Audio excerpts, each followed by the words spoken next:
existe plus de 100 milliards de galaxies dans l'univers visible et chaque petite galaxie contient approximativement 1 milliard d'étoiles.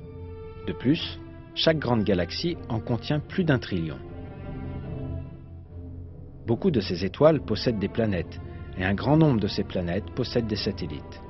Tous ces corps célestes suivent des chemins et des orbites très finement calculés depuis des millions d'années.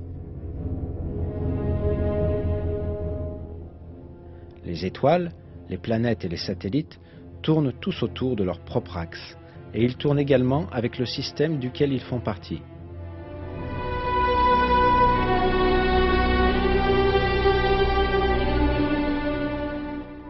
L'univers fonctionne suivant un ordre, tout comme les rouages d'une machine.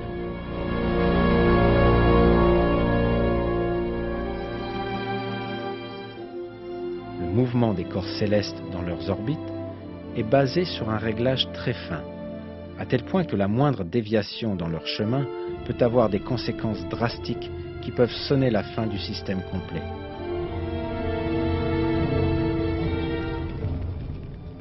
Par exemple, les conséquences d'une déviation de la course de la Terre de simplement 3 mm ont été décrites ainsi.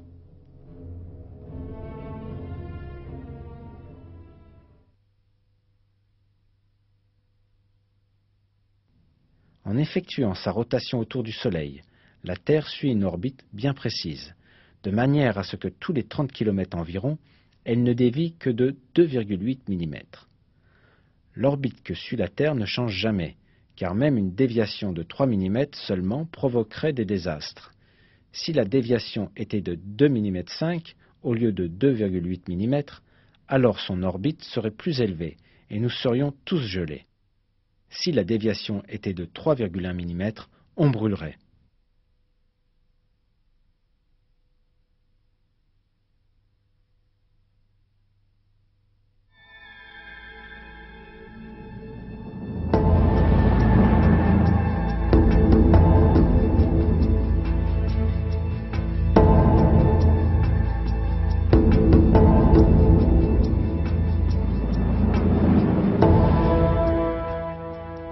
Ces faits n'ont été découverts que grâce à des recherches en astronomie au XXe siècle.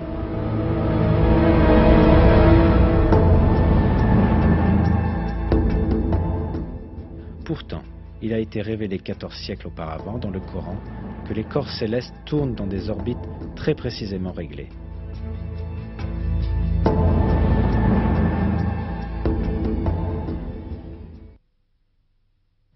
Par le ciel aux voies parfaitement tracées. Dans un autre verset, nous apprenons ce qui suit. Et c'est lui qui a créé la nuit et le jour, le soleil et la lune, chacun voguant dans une orbite.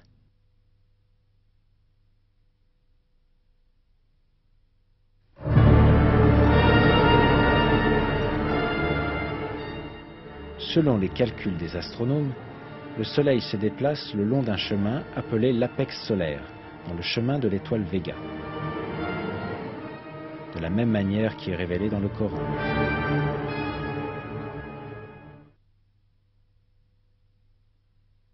Et le soleil court vers un gîte qui lui est assigné.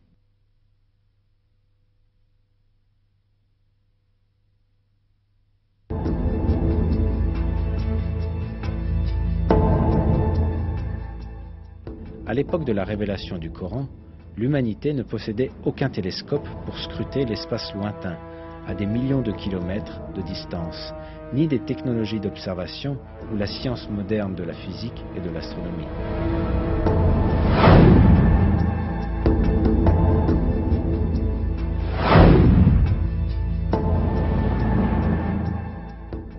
Par conséquent, il était impossible à cette époque de déterminer scientifiquement que l'espace était équipé de voies parfaitement tracées.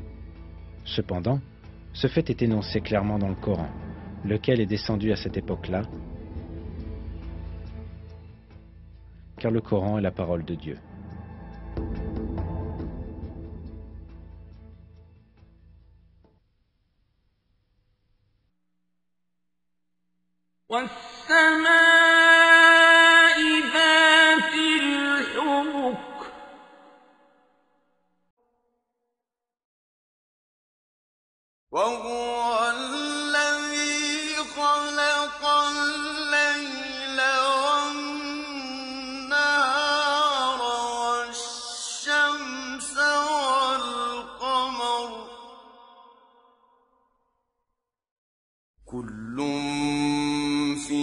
فلك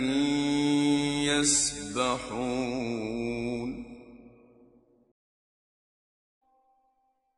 والشمس تجري لمستقر لها ذلك تقدير